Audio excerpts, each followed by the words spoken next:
បាទជំរាបសួរពុកម៉ែបងប្អូនទាំងអស់គ្នាខ្ញុំបាទឈ្មោះចានសុបិនខ្ញុំរៀននៅវិទ្យាឋានជាតិពហុបច្ចេកទេស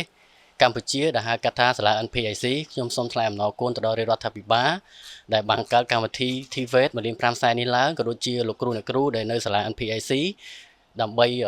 យលោកខ្ញុំបានសិក្សាជំនាញបន្ថែមអញ្ចឹងខ្ញុំបាទសូមអំពាវនាវទៅដល់យុវជនទាំងអស់ដែលចង់សិក្សាជំនាញបន្ថែមសូមអញ្ជើញសិក្សានៅសាលា NPIC ទាំងអស់គ្នាដែលសាលា NPIC មាន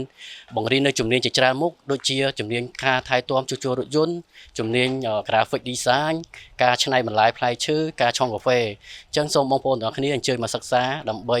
បន្ថែមជំនាញដើម្បីជួយឲ្យប្រទេសកម្ពុជាយើងមានការរីកចម្រើនទៅលើវិស័យទាំងអស់នេះម្យ៉ាងទៀតខ្ញុំក៏សូមអរគុណទៅដល់លោកគ្រូអ្នកគ្រូដែលតែងតែផ្ដល់ពេលវេលាដ៏មានតម្លៃក៏ដូចជាបង្ហាត់បង្រៀនដល់ខ្ញុំបាទក៏ដូចជាបងប្អូនទាំងអស់គ្នាដែលចង់សិក្សាជំនាញនេះឲ្យមានការរីកចម្រើនទាំងអស់គ្នាខ្ញុំបាទក៏សូមអរគុណ